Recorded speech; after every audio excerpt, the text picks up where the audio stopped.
Hello and welcome to this event, which is part of the Wiener Vorlesung and the Vienna lecture. I welcome all of you who could make it to the Radio Kulturhaus, but also a very warm welcome to those who join this event via the live stream. My name is Alexandra Föderl-Schmid. I'm a journalist working for Süddeutsche Zeitung, and I'm really happy, and it's a great honor to be chosen to act as a moderator for this event today. We all have now the pleasure and the privilege to listen to John Boyer, who will give a lecture, and later I have a talk with him. He is a distinguished professor of history at the University of Chicago. He is still advisor of the president there, and he served for incredible 31 years as dean of the college. And he was responsible for, he told me that, for about 8,000 students for 3 decades. And he learned during his period as a dean also a lot for his academical research. As a student, he was keen to learn more about Austrian history, and during the time he evolved and developed as an expert, an American expert on Austrian history.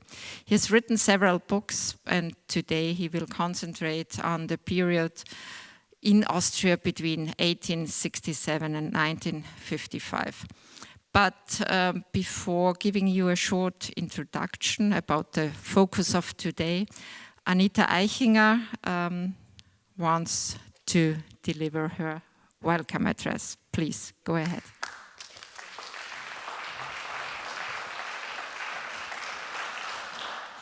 Thank you. Good evening to all of you, also from me. It is my big pleasure and honor to also welcome you in the name or on behalf of Veronika Kaup-Hasler, City Chancellor of Culture and Science in Vienna. Today's Wiener Vorlesung is organized in cooperation with the Buch Wien. The book fair opened yesterday and runs until Sunday, and a short recommendation from my side. Also, please visit the Vienna Book Fair and go to a talk and listen to a talk, engage in discussions, or just enjoy the broad variety of books presented there. I was there yesterday, and it's really a joy to be there. I would also thank Julia Kosbach, the programming director of the Wiener Buchmesse. When we first talked about who to invite to this cooperative Wiener Vorlesung 1 year ago, we very short and quickly come up with John Boyer and his then translated book. As author of the comprehensive history on Austria between 1867 and 1955, and foremost his focus on the history of Vienna, he was the perfect person to be invited. John Boyer's interest and engagement, we already heard that, goes back a long way, and when I was searching our library, about and for books and articles of John Boyer, I came across many titles, and one of which particularly highlights, at least for me, his close connection to Vienna and the history of Vienna. And it's not one of his voluminous books, but an article published in 81 in Studien zur Wiener Geschichte im Jahrbuch zur Geschichte der Stadt Wien, titled Veränderungen im politischen Leben Wiens. His long research and engagement with the history of Austria and the Habsburg Empire culminated in his opus magnum presented here today. It's my big pleasure and honor to welcome you, John Boyer. Thanks for accepting our invitation, and thanks for coming to Vienna. And with this, I wish you all and us all an interesting evening. Thank you.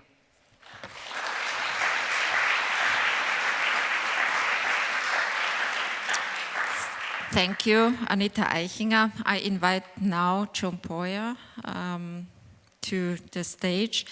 Mrs. Eichinger said already, it's really an opus magnum, 1,203 pages. It's now translated in German, and you told me this afternoon it was for the first time that you had now the German version in your own hands at the book fair. It's really a pleasure to have you now here and to hear more about your research.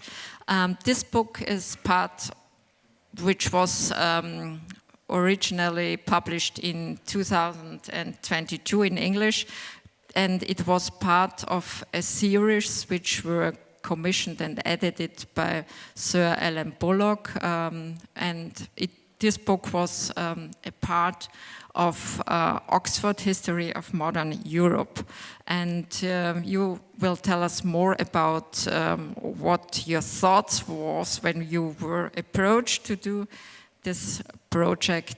And in the afternoon, or no, it was more around noon when we met for lunch, you told me, it's more than 3 books in one, because you cross the bridges between the old empire, then the creation of the Republic in 1918, and then the re-establishment of the Republic in 1945.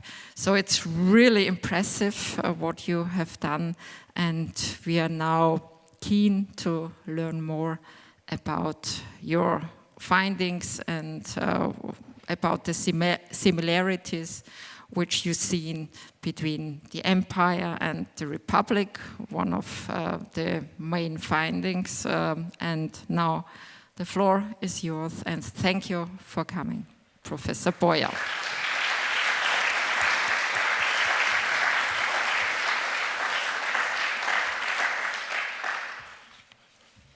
Thank you very much, Alexandra, and thank you, Anita, for organizing this wonderful opportunity. So I'm very grateful, ladies and gentlemen, honored guests, to be here this evening. I'm honored to be able to offer some comments about my history of modern Austria, which has now been translated, as Anita and Alexandra said, by my colleague and friend, Mr. Ottmar Binder, into a beautiful edition in German. This book was commissioned as part of a series of major historical studies edited by Lord Alan Bullock and Sir William Dakin for Oxford University Press. And it was called the Oxford History of Modern Europe series. And when Alan Bullock offered me that one could view Austria from 1848 forward or from 1955 backward, and in his mind, he thought the second option, from 1955 backward, was probably the most realistic way to proceed. Bullock did not think that the 19th or even the 18th centuries were irrelevant, but he did think that the revolutions of 1918 were fundamental in confirming the inevitable trend toward an independent national state and states that defined the launch of the 20th century. Hence, my book begins with the Austrian Empire, but it deliberately emphasizes those people, places, and institutions in the old empire that resulted in the creation of the 2 Austrian republics. In doing so, the book traverses the turning point of 1918, trying to connect the political institutions of that period, up to 1918, with those that came after 1918 and even after 1945. And these movements and institutions flowed through these crisis points of 1918 and 1945, and they were able, after substantial internal and external struggles, to create many of the elements of the political culture that I believe define the modern Austrian Republic today. Hence, the telos, or goal of the book, is the renewed Second Republic as it came to exist in 1955. As the restored republic gained credibility and legitimacy, the idea of an Austrian civic or cultural nation re-emerged or emerged, and by the 1960s and 1970s, public opinion polls began to suggest some popular confidence in the conception of an admittedly still somewhat ambiguous and vague Austrian national identity. The Democratic Republic of 1918 was thus joined with the public acceptance of an Austrian cultural nation after 1945, concluding what I have called the project of democratic nation building that began with the electoral reforms of 1907 that introduced universal manhood suffrage in the empire. Now, seen from the vantage point of the 1970s, of all of the post-Habsburg successor states that came into existence in November of 1918, modern Austria probably had the most fortuitous circumstances.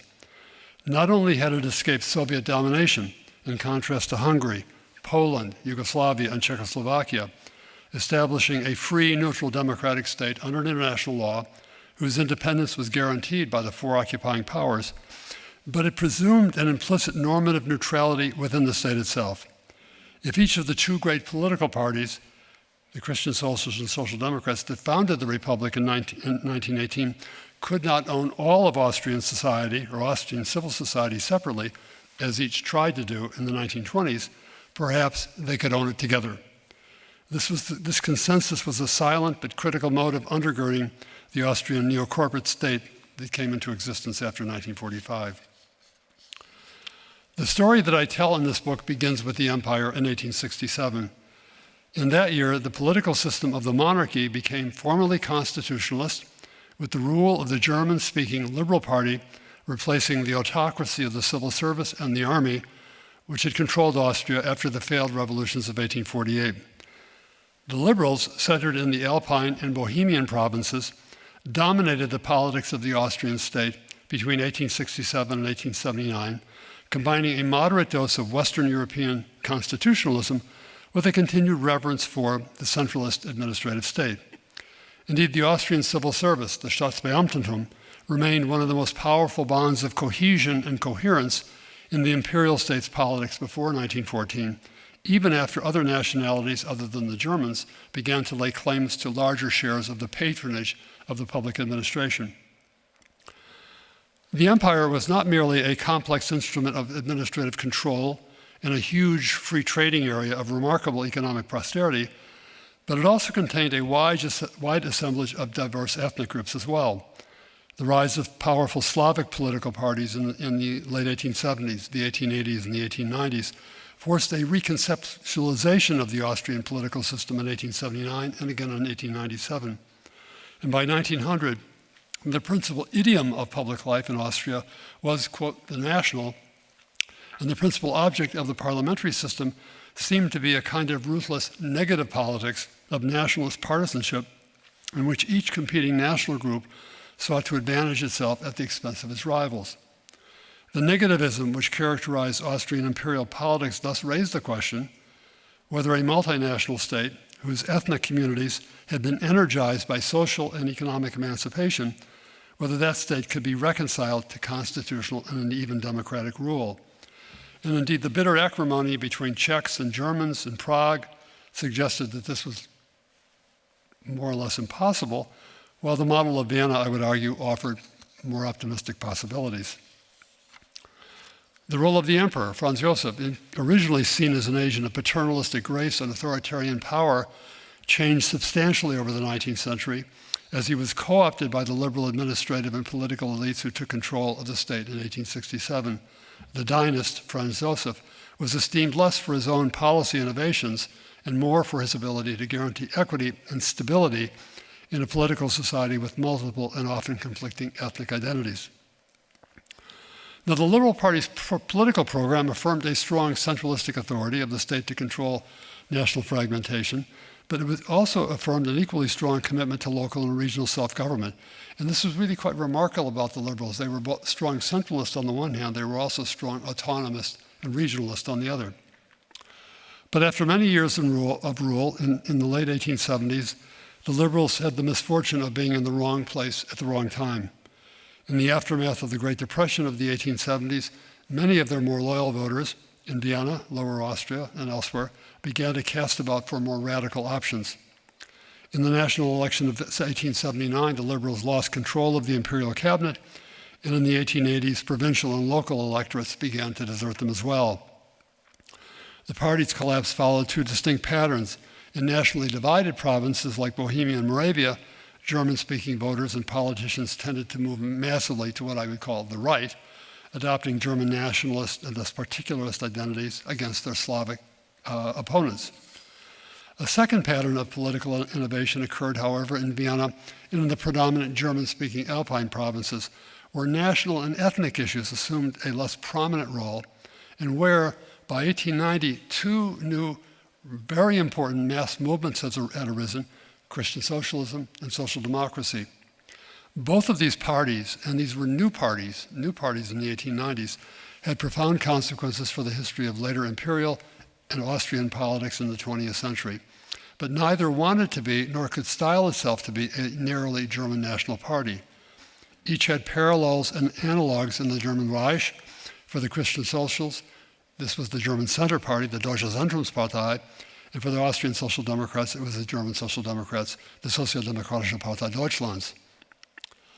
The Christian Socials were founded by Karl Loeger in the late 1880s as an aggregation of aggrieved and angry petty bourgeois interest groups, and the party succeeded in displacing liberal political elites and in winning control of Vienna in the mid-1890s, almost exactly 130 years ago.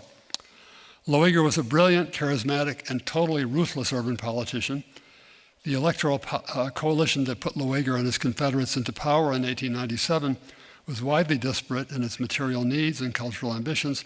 It comprised disgruntled public officials, small and medium businessmen, property holders, the Hausherren, commercial employees, and other middle-class groups of one coloration or another. Political anti-Semitism was initially a primary and powerful drive of the new coalition. In 1895, the party won control of the city council, and after an extraordinary confrontation with the imperial government, it forced Loeger's confirmation as mayor in 1897. And when the emperor approved legislation creating universal manhood suffrage in Austria in 1906, the Christian Socials were very well prepared to expand their voting base beyond Vienna from a modest regionally based party of 25 deputies in the Austrian imperial parliament, the Reichsrat, in 1901. The Christian Socials became, with 96 members, the largest party in all of the empire, with 96 members. And with universal suffrage, they emerged with a rather different and more ambitious vision, becoming what they called a Catholic Reichspartei, encompassing not only Vienna and Lower Austria, but all of the peasant-dominated Alpine provinces as well. If the Christian Socials created a mass party with the support of petty bourgeois and peasant voters, the Social Democrats focused on the industrial and commercial working classes. The political history of the Austrian working class begins in the revolutions of 1848, when the first organized labor protest surfaces. In the 1880s, in the aftermath of the Long Depression, political consciousness among small activist circles of the working class again divided up into small factions, the most extreme of which were anarchists who perpetrated bloody acts of violence in 1883 and 1884. And this led to the imposition by the cabinet, chaired by Taffa, of a state of emergency imposed on Vienna and Wiener Neustadt, the suspension of jury trials and for those suspected of subversive activities. And it fell to Victor Adler, perhaps the greatest social democratic politician of his generation in all of Central Europe, to turn the situation around. At Heinfeld, a small city in Lower Austria, Adler succeeded in 1889 in uniting these disparate factions of the working class on the basis of a program of more or less Marxism written by Karl Kautsky himself. 1889 was therefore the beginning of modern socialism in Austria. So Christian socialism is founded in 1889. Social democracy is founded in 1889. The high point of Adler's political strategy came in November of 1905, when in the shadow of the Russian Revolution, the party mounted a huge demonstration of over 200,000 workers on the Ringstrasse to demand universal suffrage. And what the Arbeiterzeitung proudly proclaimed as, quote, the mighty will of the proletariat, it's spoken unequivocally and unilaterally, and with the support of the emperor and with the support of reformist bourgeois parties like the Christian Socials, the reform was finally passed by Parliament in November of 1906. So you have these two parties, these two massive parties with broad and very ambitious electoral bases, seeking to transform the imperial state in Vienna into a stable political system in their own image and likeness, Catholic on the one hand, socialist on the other, colliding in Vienna and elsewhere, increasingly defining themselves in opposition with each other, much like twins who define their individual personalities in terms of the twinness of the other. The conflict between Christian socialism and social democracy in Vienna involved more than a clash of economic or class-based occupational interests. For the leadership cadres of each party articulated what I would call a total cultural and social way of life, which they portrayed as substantially incompatible with the norms of the other. The socialists wanting a fully egalitarian society with profound infringements or control over private property rights, major changes in gender roles, class distinctions, and youth education, and a radically new secularist humanist culture, whereas the Catholics, the Christian socialists, wanted to protect a society of natural hierarchical orders defined by Christian religious values, a deep commitment to private property ownership, and the preservation of traditional social and familial authorities. Karl Lueger died in 1910, but his great rival Victor Adler lived to see the outbreak of World War I. This crisis had been brought about, as we all know, by the assassination of the Archduke Franz Ferdinand in July 1914 in Sarajevo by a young Bosnian terrorist, Gavrilo Princip and others. This single act of violence, itself reflecting the corrosive nationalism that young Austro-Marxists like Otto Bauer and Karl Renner had tried to channel and mitigate in favor of the preservation of a great multi-ethnic empire, and the pathetic irresponsibility of the policymakers in July 1914 who actually declared war, all of this plunged European civilization into 4 years of bloodshed up to 1918 and many more years of economic and political chaos thereafter. The First World War proved to be a great watershed in modern Austrian history, for one heritage of the war was the destruction of the Habsburg state, and for the German-speaking crown lands, the imposition of a republic which few expected and even fewer wanted. Equally important, the war released powerful flows of generational change in both the Christian social and the democratic parties. The Republic, which was proclaimed on November 12, 1918, shifted the operational sovereignty of the state from the crown and the Verwaltung directly onto the shoulders of these two mass political movements, and their antagonistic and divisive feuds on economic, cultural matters made the already formidable job of political management of the new republic nearly impossible.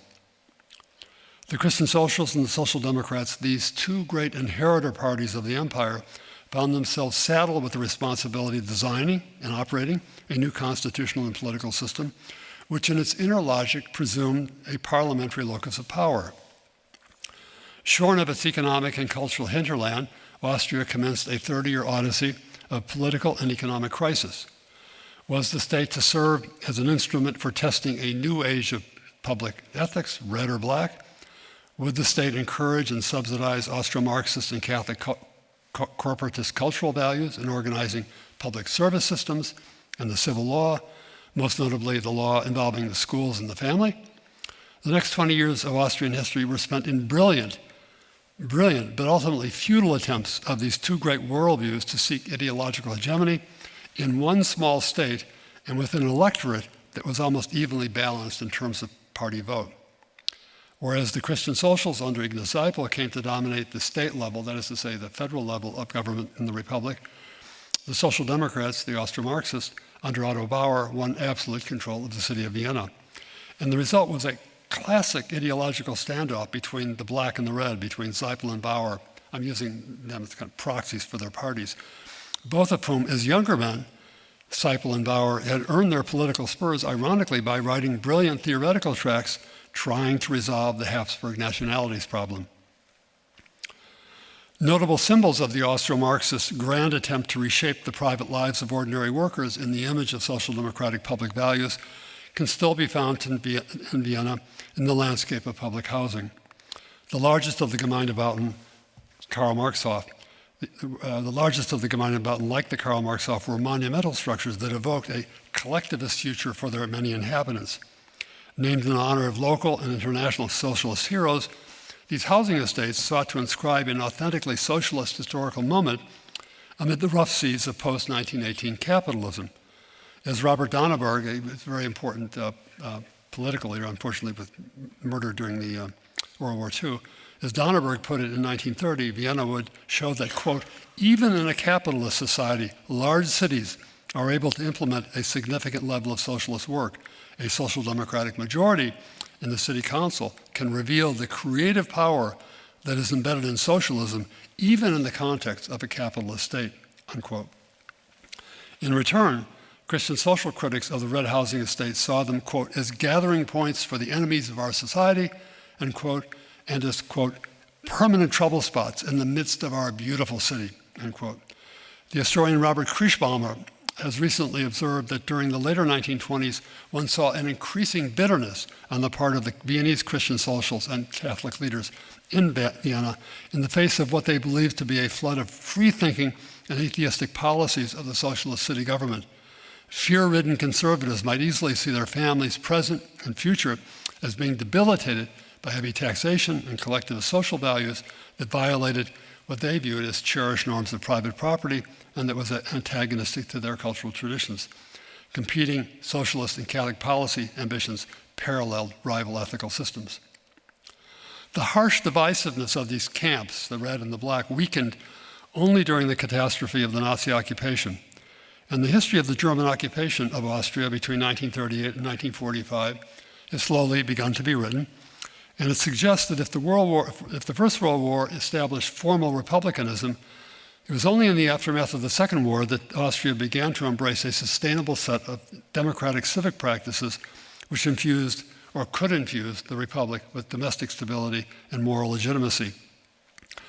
The historian Radomir Luja, a distinguished American historian, taught at Tulane University for many years, has described this process in his study of the Austrian resistance, arguing that the new culture of cooperation and tolerance among Austrian political elites manifested in 1945 was, quote, one of the silent legacies of war sacrifices and of the resistance, unquote. But the preconditions for this kind of cooperation also emerged, in my view, as a result of the closure of other options. In combination, the vision of a German past, as experienced in March of 1938, and the fear of a Russian future, as seen in April of 1945, these German pasts and Russian futures also imposed on Austrian political elites a reality principle of fear and anxiety that was bound to guide their future behavior toward cooperation after 1945. Indeed, the shame and fear engendered by the experiences of Austrians under the German occupation was followed by deeply felt frustrations about the Allied occupation that took place after 1945.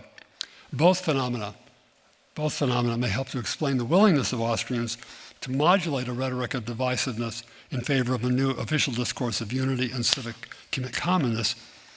But these events also afforded welcome blinders to deny and repress the complicity of many Austrians in the National Socialist experiment that took place between 1938 and 1945. Now, the story of how this new political culture of forced compromise emerged between 1945 and 55, it seems to me reflected several broad processes. Modifications in the political system allowed for a unique system of what I would call mixed governance, involving not only the two parties and the civil bureaucracy, but economic organizations, which were soon to be called the Austrian Social Partners, the Chambers of Commerce, Labor, Agriculture, the trade unions, and eventually the Joint Committee on Prices and Wages, which were launched or restored between 1945 and 1955. Austrians of both major political blocs accepted not merely the restoration of parliamentary rule, but they seem to have agreed, often, and this was very hard for them to do, they seem to agree on carefully defined limits of cultural partisanship and to the intrinsic validity of strong federalist power sharing. Finally, Austrian political elites were able to agree on some levels of social welfare agendas which proved of vital interest to all adults, regardless of gender, class, or provincial background.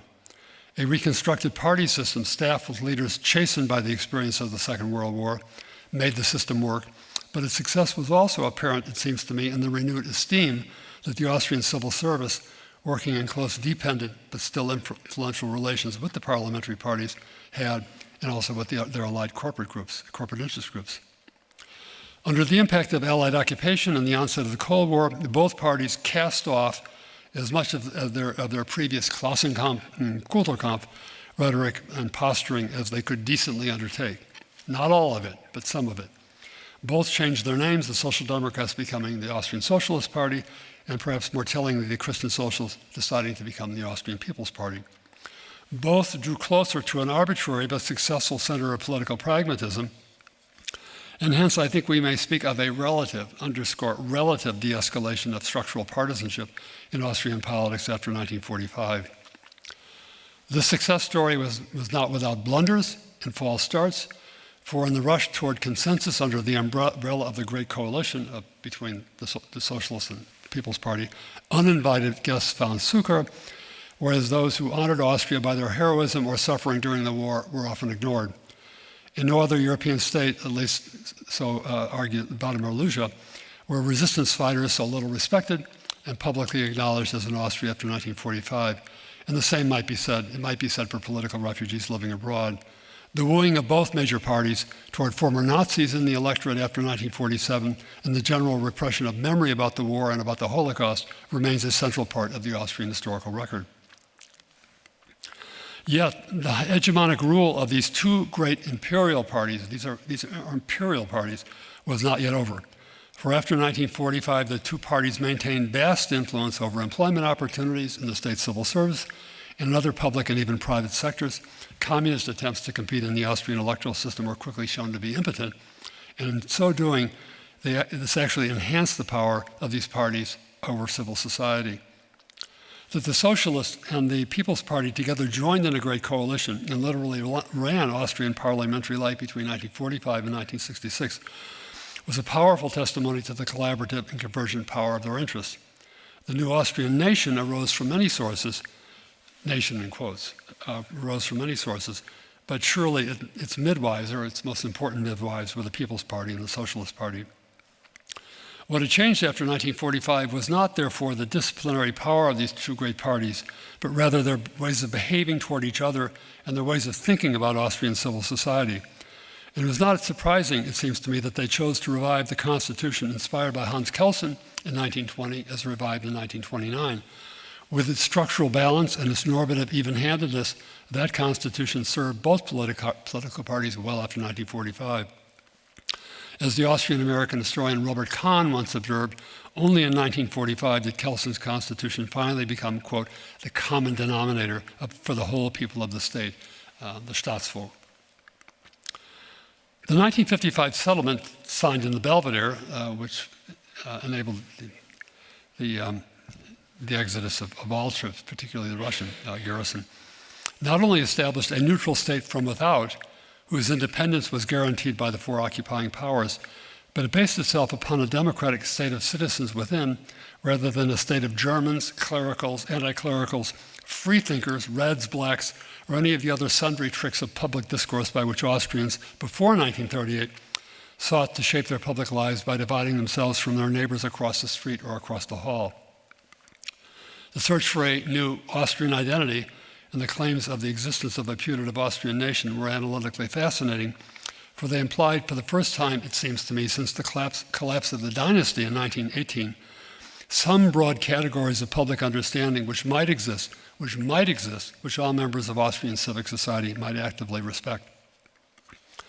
Perhaps the most interesting feature of the national identity issue for post-war Austria was that of imperial and republican continuities. For the situation by the 1970s had become striking in creating a new kind of national feeling, not one beholden to language per se, but to a slow combination of traumatic fate, upended history, multiple Cold War anxieties, and shared cultural sensibilities about who Austrians were not as much as who they were. And the work of Karl Renner may be relevant here. For the elderly Karl Renner, Renner's admiration for cultural cohesion beyond class welfare and for a cultural integrated rhetoric that might be exploited by the modern administrative state was a formidable factor in his strategy as the temporary state chancellor in 1945 of the provisional government. Indeed, Renner postulated, really from in April of 45, the idea of a distinct Austrianness in his declaration in 1945. This is a very important public declaration on behalf of the government. In addition to being a state whose population were anti-fascist and who belonged to collective social categories of, quote, Arbeiterbauern and Bürger, end quote, Renner asserted also that Austria had an österreichisches Volk, As is well known, Karl Renner began his political career as a young intellectual who studied law at the University of Vienna and who then worked in the library of the Central Parliament. Renner first made his name by publishing books and essays on the Habsburg nationality problem. He believed that nations were essentially cultural communities developed on the basis of voluntary accession, not communities based on coercive will and legal domination, and that they could not be defined as territorial states, but only on the basis of what Renner called the personality principle. Renner thus emerged as a forceful proponent of a new way of approaching the now enshrined nationalities problem of the empire by trying to contain it as a substantially cultural issue. He also believed that the state, the administrative state, was called upon to fulfill several different functions that would be better served by reconceptualizing its internal boundaries, hence Renner's idea of what I would call double networking the state, with agencies for economic and physical services on the one hand, and with parallel organizations supporting the cultural interests of the nations, formally defined as voluntary national communities on the other. Now, Renner's theories were fascinating, and Renner was a man who loved to write long books and very, very dense essays, and they're really quite fascinating, but they went absolutely nowhere under the empire, nowhere. In a surprising way, however, the conjuncture of genuine democratic political practices and economic stability and the slow maturation of cultural attitudes about a kind of Austrianness in the Second Republic was, it seems to me, a remarkable coming full circle of Karl Renner's most earnest aspirations for the empire. That is, what was impossible under a multi-ethnic empire came to be plausible with considerable drama and fierce struggle under a Republican, democratic, and neutral small Austria. That is, a democratic administrative state bounded by and supported by a cultural nation, not an ethnic nation. After many decades of living in and then beyond the multinational empire, after becoming free in 1918, unfree in 1938, and again free in 1945, Austrians finally united the concepts of democratic republicanism on the one hand and cultural nationalism on the other. Let me close today with a personal comment. Often my students at the University of Chicago will ask, why did you decide to devote your career to the history of the Habsburg Empire and modern Austria and write very large family-sized books that are I hope, contributions to knowledge, but also excellent doorstops. For most American scholars, at least of my generation, to study Central Europe meant studying Bismarckian Germany, studying that Deutschland that emerged from the victory of Austria, ironically, the victory of Prussia over Austria in 1866, and that was constructed in Berlin in 1871, and which that Germany, which was then in 1989, reconstructed again and lives down to the present day. That's the kind of Central Europe that most Americans interested in European history would recognize as of some interest to study and write books about. But in my case, I discovered a very different and more diverse Central Europe, one that was ruled from Vienna and that comprehended many different peoples and ethnic groups, many different languages, one that tried to reconcile national differences, corporatist liberties, and dynastic privilege with the ideals of legal equality, with the universality of law and the legitimacy of free and equal electoral participation, and ultimately with the sovereignty of the modern democratic state itself. To engage the history of the Habsburg Empire is, at least for an American scholar, a fascinating experience. For one encounters in the history of Austria the study of the transformation after 1967 of a multi-ethnic, tradition-laden political culture ruled by dynastic and regional aristocratic elites into a multifaceted bourgeois civil society undergirded by the possessors of new wealth and the proponents of new political aspirations. And after 1918, the idea of this multinational state collapsed, but in its place came efforts to draw from what I would call the rich bank account of imperial political practices and legal resources, which were evident in the empire, to use this bank account to create new nationally demarcated democratic nation states. And certainly the most successful of these states, I think the most successful by far from the perspective of the immediate post-war 1945 period, was the Austrian Republic. To be able to observe the development of modern Austrian history and to have the privilege, and it has been a privilege, and the pleasure, and it has been a great pleasure, of telling a very modest part of that story in my book, has been a very stimulating and a challenging experience indeed. Again, let me thank you for the opportunity to speak with you today. It's delighted to be with you, and I'm very honored to have had the chance. Thank you very much.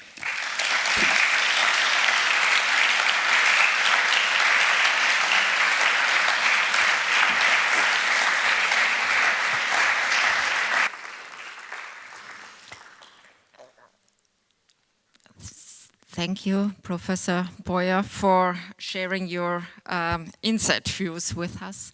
I try to elaborate a little bit more on some issues which I found fascinating, and later you are invited to participate with remarks or questions. You mentioned at the end well, similarities, but also differences to Germany, and why you focusing on Austrian history, and we are glad that you have done so far. What for me was striking to see, the one difference which is remarkable is the role of the Catholic Church compared to Germany. Because in Austria, the Catholic Church plays an important role, and you mentioned that there are the Christian socials as a political movement. So, in which way does this factor defines also the Austrian identity? Oh, thank you very much. It's quite an interesting and important question, and so let me first say a little bit about the German situation and then about the Austrian situation. In Germany, you have when one thinks about Germany in a majority sense, it's a Protestant nation, and actually the Protestants saw themselves as the preeminent, and certainly the better Germans, or perhaps the real Germans, the Catholics struggle with this, German Catholics struggle with this kind of minority status, really, one might argue, down through the Second World War. It was in the course of the 1860s and 70s, you began to have the formation of Catholic parties, the famous Zentrumspartei led by Ludwig Benthorst, which was then very bitterly and viciously attacked by Bismarck and the famous Kulturkampf.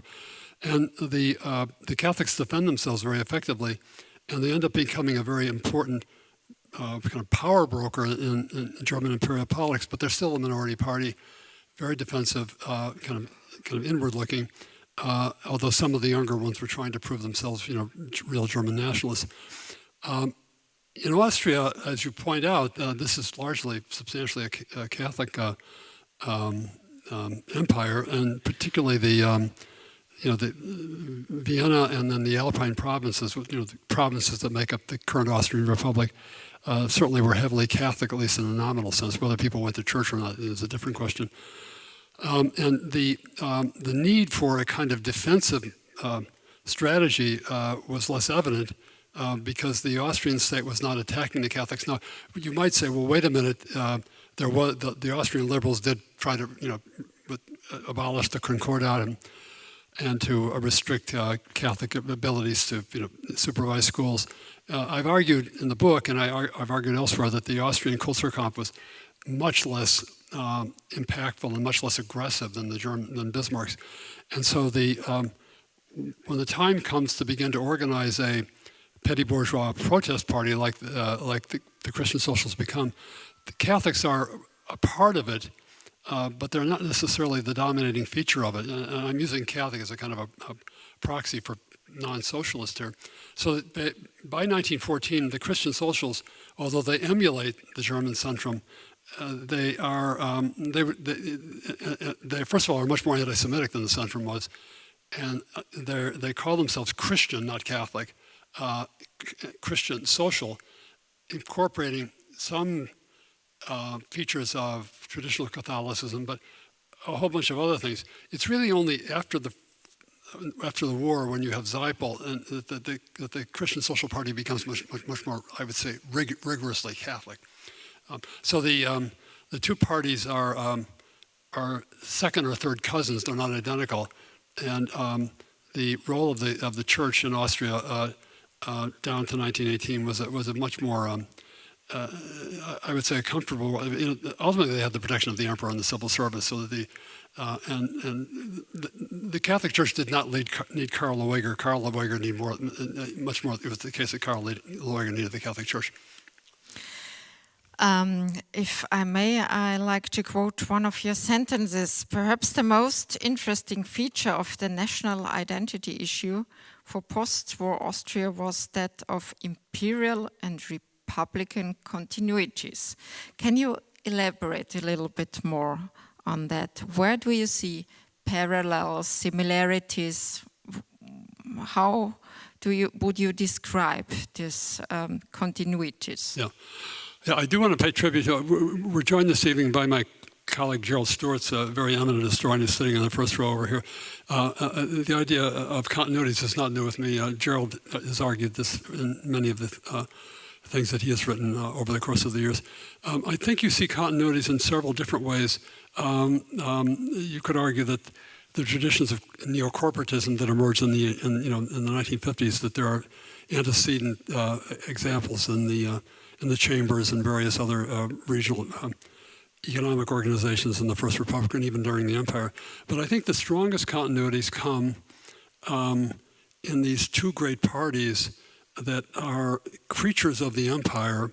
It's hard to imagine them coming out of any kind of other environment. They were Vienna parties, but they were also imperial parties, and they both had ambitions. And you see this in Seipel's work on the nationalities problem and Renner's and Bauer's work, to impact and to transform the empire's politics. So they were very powerful parties, and by default, they end up inheriting the Austrian state. The crown leaves, it's totally destroyed and discredited. Karl tries to come back to Hungary, it fails. And you end up with these two parties writing really a quite remarkable constitution, almost in spite of themselves, which is still, your constitution is modified in 1929 and subsequently.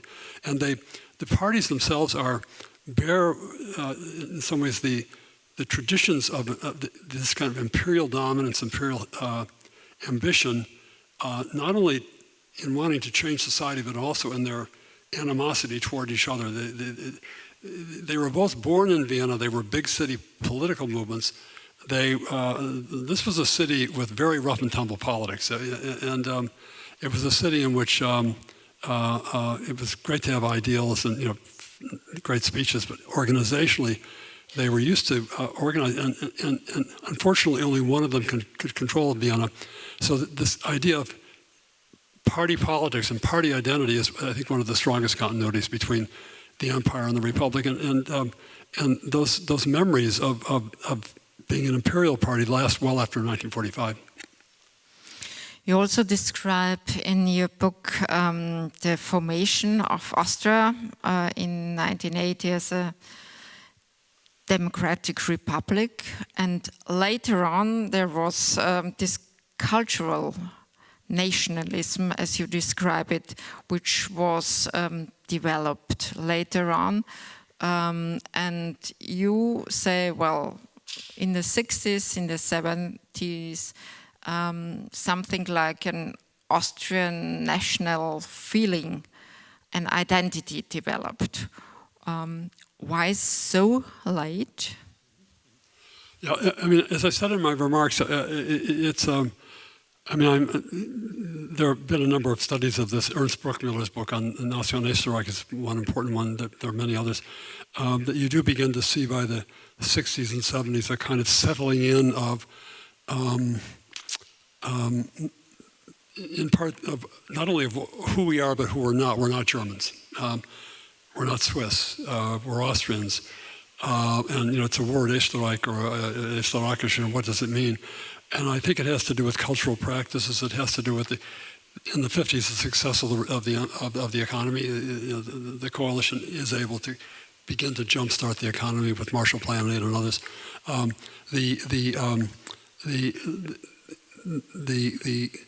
Some would argue the need to avoid war guilt and any kind of association with what happened before 1945 accelerated the need to create a separate. In other words, we're not like them. We're our own. we have our own history, and the history is very distinct from what the Germans did. It's a very complicated ensemble, and it probably differs from region to region. It might differ within different age groups, but it does seem to me that by the 70s, certainly by the time of Kreisky, you have a kind of gelling of a sense of we're not German, we're not ethnically Austrian. You know, I mean, your German may be a little different than Bavarian German, but it's still German, and that there is something there that's worth celebrating as an Austrian identity. I think this, as I said, I think this is something that Renner is no longer alive, but I think he would have found great pride in. But would you say that culture makes the difference? It could. Culture in the sense of, I mean, or cultures, cultural practices, and education, the kind of literature you have, the fact that this is a, and I also think the chastening impact of the Allied occupation, because, you know, I was alluding to the Allied powers were not particularly popular. That's a complete understatement. You know, between 1945 and 55, Austria is really governed by two constitutions. You know, the Kelsen Constitution and the Allied occupation protocols. And I think the experience of living under that unpopular regime, again, forced and encouraged a kind of civic fellow feeling among the Austrian citizenry. And part of the Austrian ideology is also neutrality, something which was given to Austria from in 1955. So how important you would say is this also for this kind of Austrian nationalism and identity? And this makes also a difference to the other former countries which were part of the old empire, because Austria is a neutral state, and well, does this also make a difference to other countries? I think it did. You know, my colleague Storz wrote an almost equally big book that I've written on the state treaty and the formation of how that came about.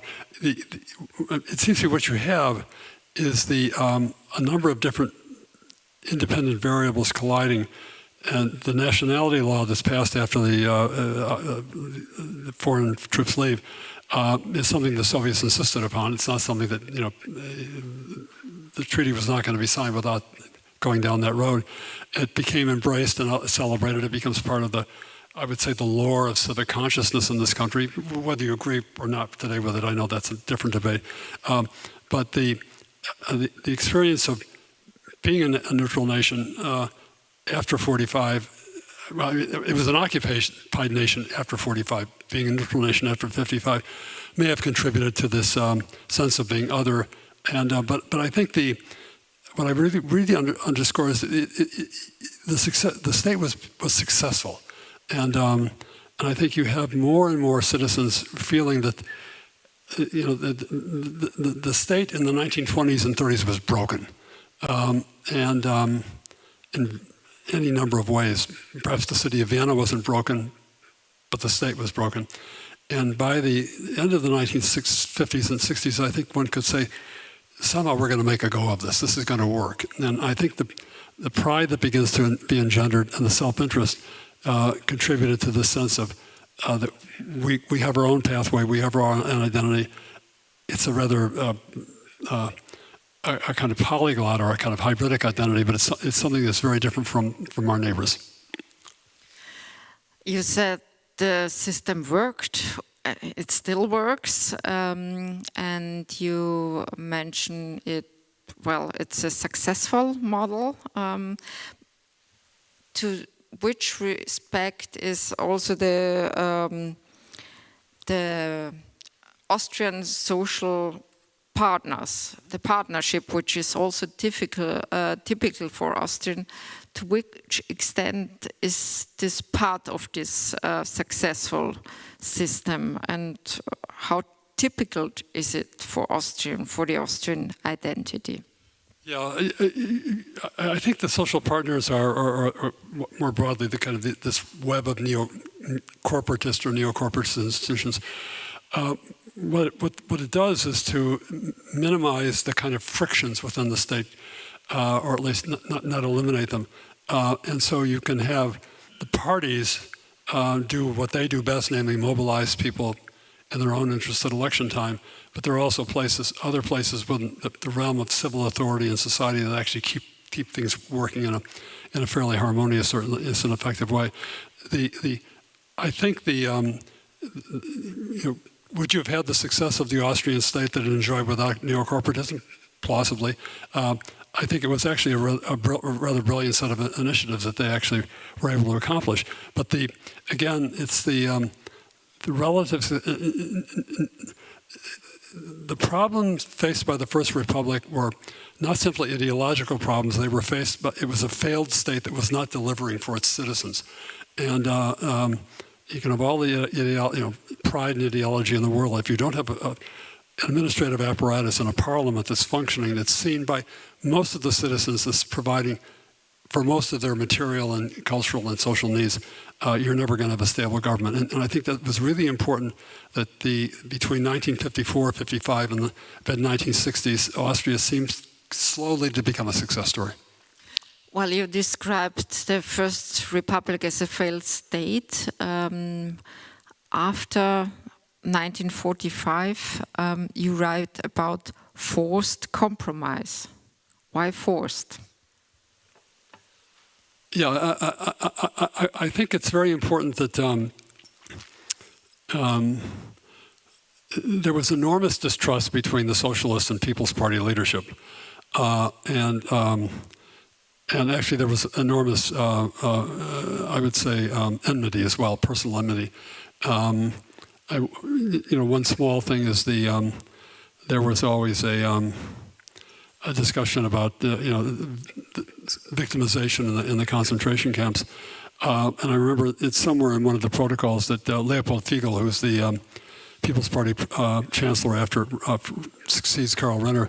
I mean, Fiegel was in a concentration camp. He was almost murdered by the Nazis over in the Volksgerichtshof, and he became enraged by these socialist leaders claiming somehow that they had suffered during the war too. In his mind, they had not suffered anything like. So you have these memories that are extraordinarily powerful, and you find this in Renner's correspondence and Sheriff's correspondence and in the records of the People's Party. Rob is extremely suspicious. So I don't want to in any way suggest that there was some kind of love fest between these two parties, that somehow creates the new Austrian nation. But I think there were constraints on partisanship. I think there was a general sense we need to pull together. The Allied, especially the British and the American diplomats, are telling them constantly, you need to work together because the alternative is far worse. And so that there is a kind of standing down of extreme partisanship, a willingness to meet every Tuesday or Wednesday. I forget what, the two would meet before the cabinet meetings, two leadership cadres to settle issues. You find, very particular, tiny issues, refusing to honor somebody's birthday, refusing to honor something. It's almost as if they had a hard time giving up the partisanship, but somehow they were able, on the big issues, whether it's resolving the Concordat or settling tax issues, to find common ground. And I think it was that performative practice, getting to know each other, working together, even if you don't like the other person, showing up every week and making claims and having to make compromises. It was a kind of pattern of learned behavior that year after year after year, it did have a positive impact.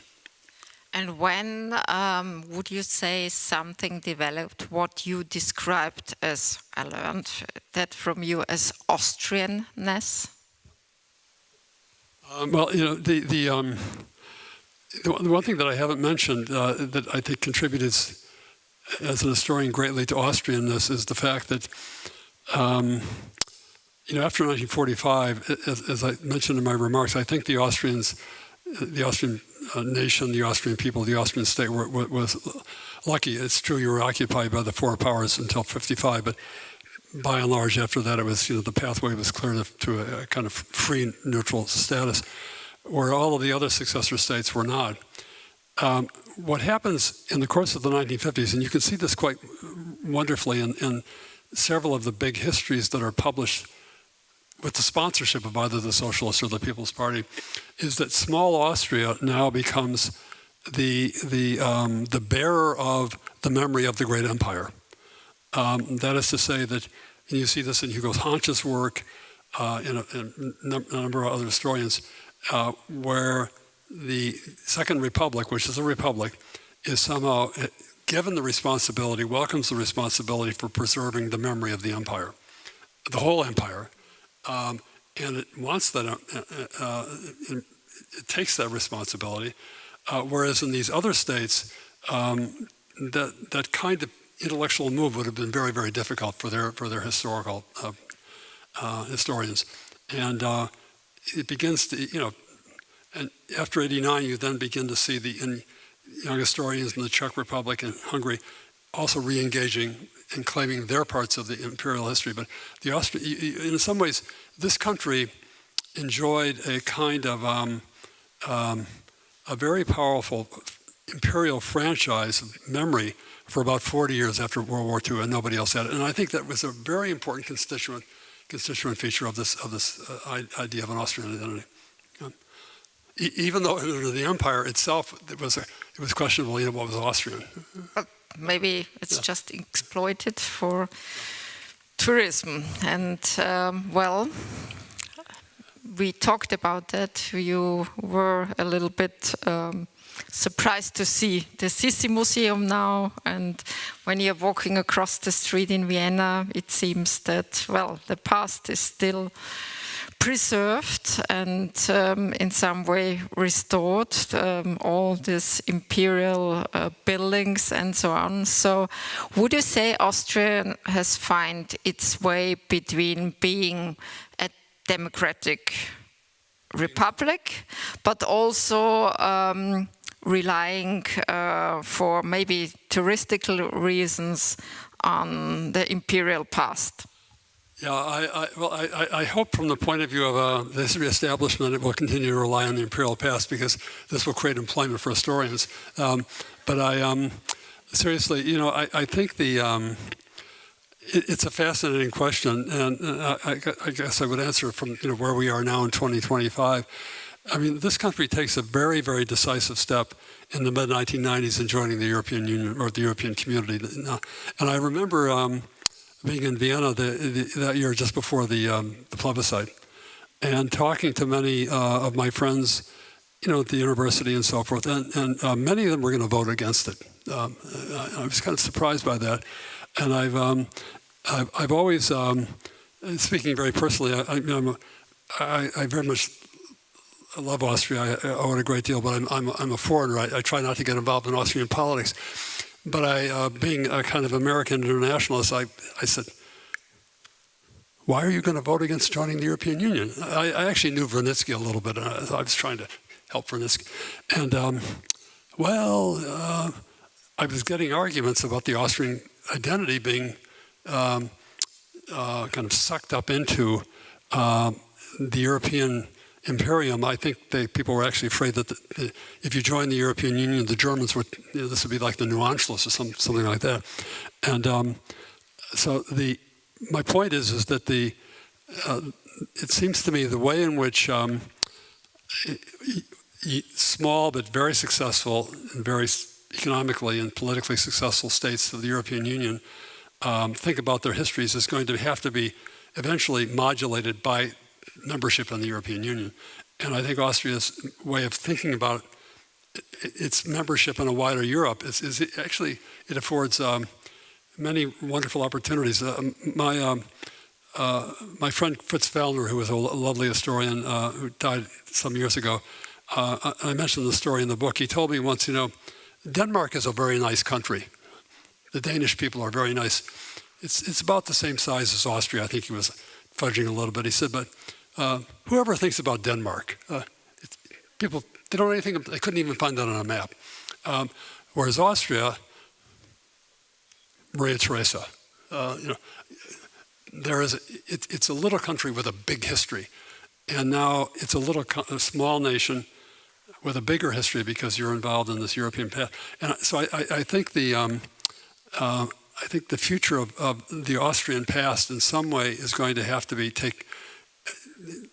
reckon with the fact that for the last 30 years you've been part of Europe.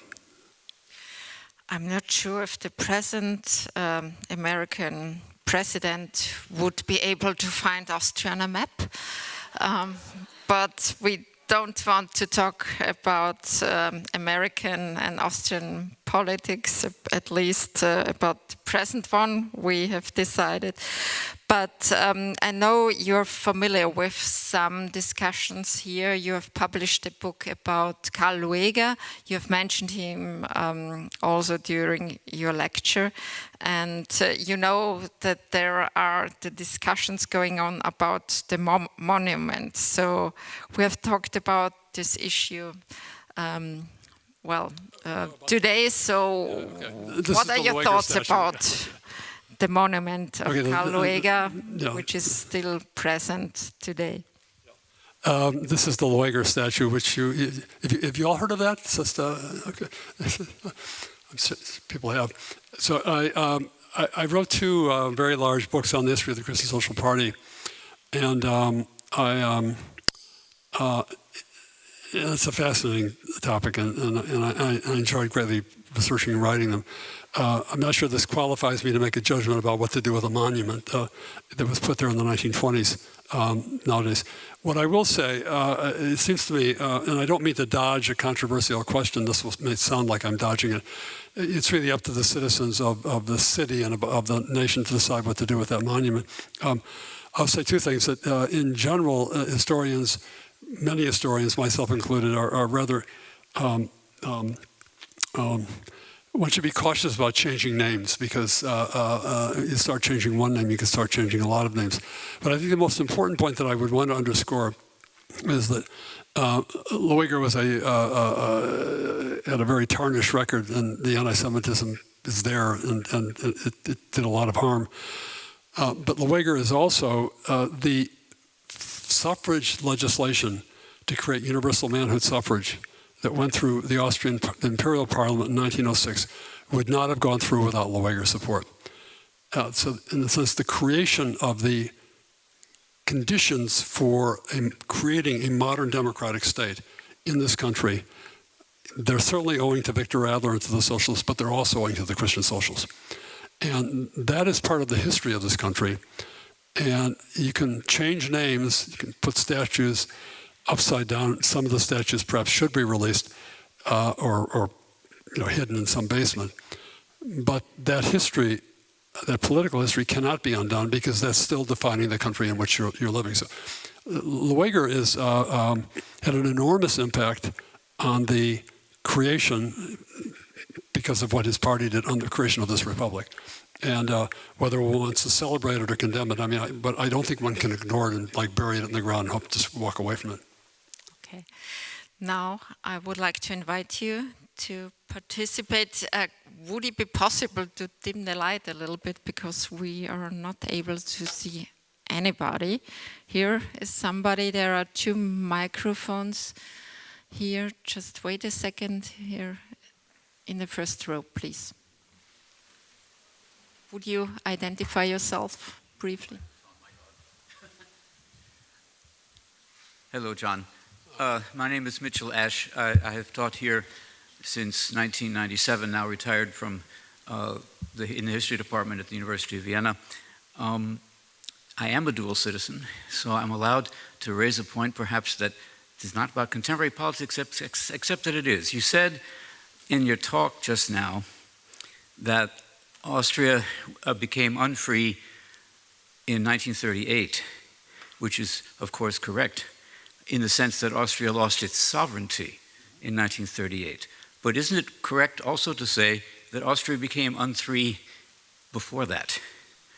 There was a regime before the Nazi regime that was nominally Christian socialist, but is called in some circles clerical fascist, and it was not a free regime. Okay, that's fair. My colleague Mitchell Ash is a very distinguished historian of a history of science, and has recently written a very fine book on the, I believe, the Max Planck Gesellschaft and so forth. So just to put in a plug for your book. That's fair. That's a reasonable and fair statement. What Mitch is suggesting is that I kind of handily skipped over 1934 to 38 and went directly from the Civil War to the German army crossing the border in March of 38. Whether you want to call Dollfuss and Schuschnigg and what they were doing clerical fascists or Catholic authoritarians, I mean, I mentioned this in the book. It's kind of like a tag that legitimate. It seems to me people can legitimately differ. For me, the Dollfuss regime was a completely failed regime. Or the Dollfuss-Schuschnigg regime. And one of the striking things they did after the February 34 is to imprison the socialist leadership. The protocols of their interviews, they had them out in a prison, are quite remarkable because they survived. And much of what I learned about the Socialist Party came from these Christian social or pan-German judges interviewing people like Renner and Dannenberg locked up in a prison. So, how has that happened? And what are we to think about this? And I think I've always thought that what happened in February of 1934 is still maybe an exaggeration, a kind of unhealed wound in this society. I was once asked by a colleague if I would give a memorial address on 1934 because as an outsider I could help heal the wounds. I said, that's not going to help. I'm not sure anybody could do it, certainly not myself. So the majority of the Austrian population lost the kind of freedom that one would expect of any kind of normal citizen. And but the unfreeness that happened in 38, it seems to me, encompassed everybody because what happened in 1938 subjected the whole of the society to a totalitarian, authoritarian dictatorship, not simply a part of it. But it's a fair point, and I'm not sure I would change my mind, but it's a fair point. Anybody else? Okay, here and here. Okay, let's start here and one micro there.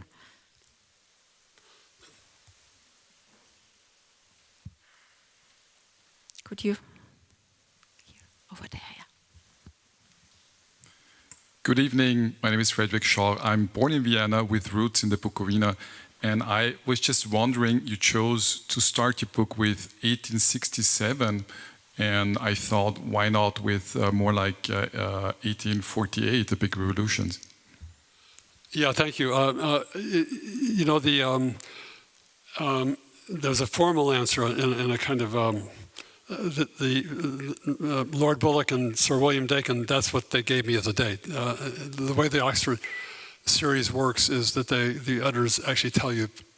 But actually, the book that I wrote, if you look at the book, it does start in the 18th century, and I have some discussion there of the formats, the late 18th century, and the failed revolution, and also the what's called the neo-constitutional period. And I think this is important because the image that formerly obtained, for example, about Central Europe and Austria and Germany before '48 was this bleak period, Metternich, censorship. People were kind of locked down, not thinking, reading. Recent research has substantially challenged that view.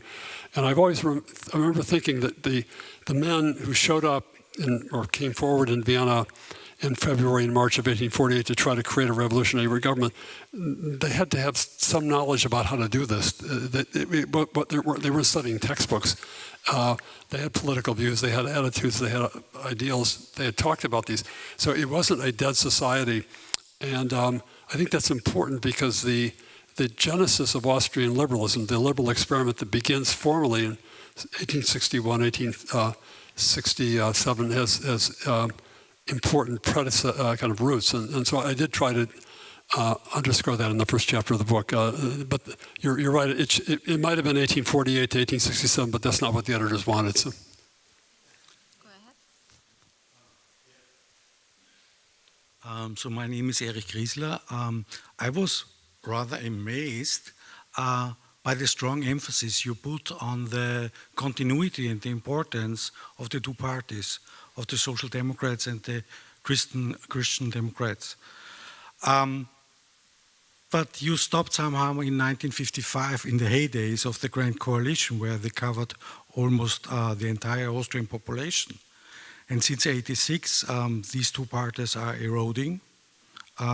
So what is your take on that? What comes next? Would you repeat it? Since '86, since the Parteitag of the FPÖ in Innsbruck, these two parties are eroding. They are no longer the two strong parties. Yeah. So what is your take on this, if they are such formative actors in the political system of Austria? Yeah, though that's a very important question. You know, I kind of mentioned this in the conclusion, which is really a small separate chapter. In a way, as you know, I think as most people know, beginning in the 70s and in the 80s, you begin to have this kind of fragmentation of the electorate, or a greater diversity of the electorate. You have the emergence of new, smaller parties, and a bunch of other things that are happening. And both of the parties the big parties begin to lose traction with key parts of their former coalitions. The Catholics lose traction in ways different from the socialists, but it's both happening. One of my colleagues once said, are you going to write another volume that will go from 1955 to the present? And I said, no.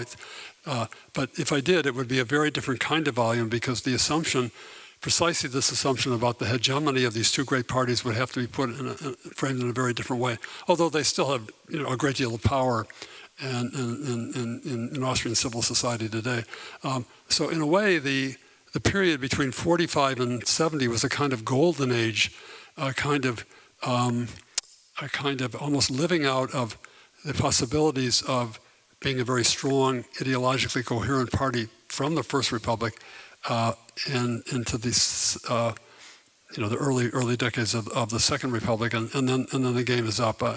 It's a very different world, and people run for office and think about politics in this country very differently by the 1990s. The FPÖ was mentioned now, and you write also about the advertising campaign, which was striking you when you heard for the first time that Vienna and Chicago was compared. There was this maybe famous campaign, Wien soll nicht Chicago werden, and for you it was, you told me it was fascinating to hear that phrase, because actually there were really a lot of similarities between Chicago and Vienna at the turn of the century. Yeah, no, I actually wrote an essay. I'd be happy to send it to anybody who's interested. It's not in the book, comparing Vienna and Chicago from late 1890s to the mid-1920s.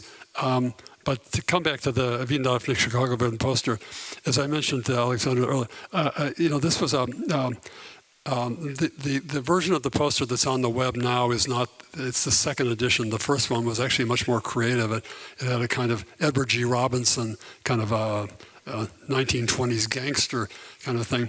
And I remember coming to Vienna and seeing this thing. And I actually knew people in the Freedom Party, and I asked somebody, I'd like to have a copy of that poster, because I was really fascinated by it. And this gentleman was very apologetic. He said, well, we didn't really mean to insult your city. I said, that's irrelevant. This is actually rather interesting, and I would say even brilliant. Have at it. I don't think it helped them much, at least in that election. But it does kind of remind one of something that I think is kind of important to remember, and that all great cities from time to time face very similar challenges. They are all places where strangers come, where you have great levels of ennui, of segmentation, of class differentiation. In a way, cities are places where strangers have to learn not to kill each other and to live together. And they are in a sense places where modern politics, at least in America, is born. And in this country, modern politics, is, I would argue, is very much born in Vienna. In the case of Vienna and Chicago, you have both are machine politics. Lueger ran an American-style political machine, and that's what the socialists did.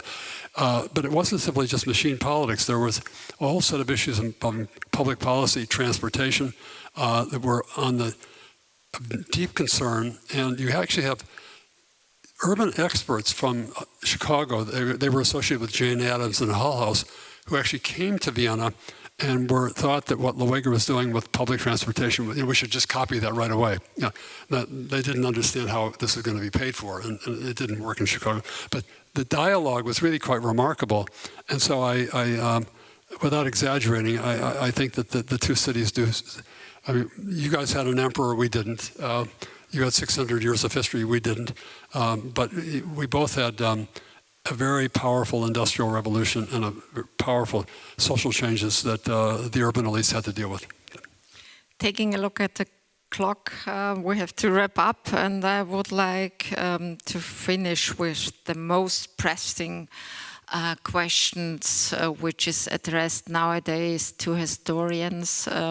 Well, we still have, we see in these days Karl Habsburg on TV and in conducting several interviews. And we are talking about the crown jewels. We have learned that the Florentine diamond still exists, and it was hidden for decades in a bank in Canada. So you have followed this event, and you could advise now Karl Habsburg what he should do. Okay. Yeah, I'm going to set aside the Lueger statue for now. I'll comment on the crown jewels. I have no idea who owns those jewels legally, and perhaps legal historians or jurists will be able to sort that out. What I would say is that to bring the world back, you may have known or you may have heard that my country and the great state of Canada have been having a hard time recently. I have two daughters who live in Rochester, New York, and they recently went across the border to see Niagara Falls, and they said the Canadian immigration officials were very hostile to us. They were not friendly. I said, well, that's really too bad. So I guess what I would say, without due respect to the sensitivities and niceties of this case, that it does seem to me that there are several Canadian cities that have lovely art museums that would love to display a beautiful jewel such as the one that was in the news.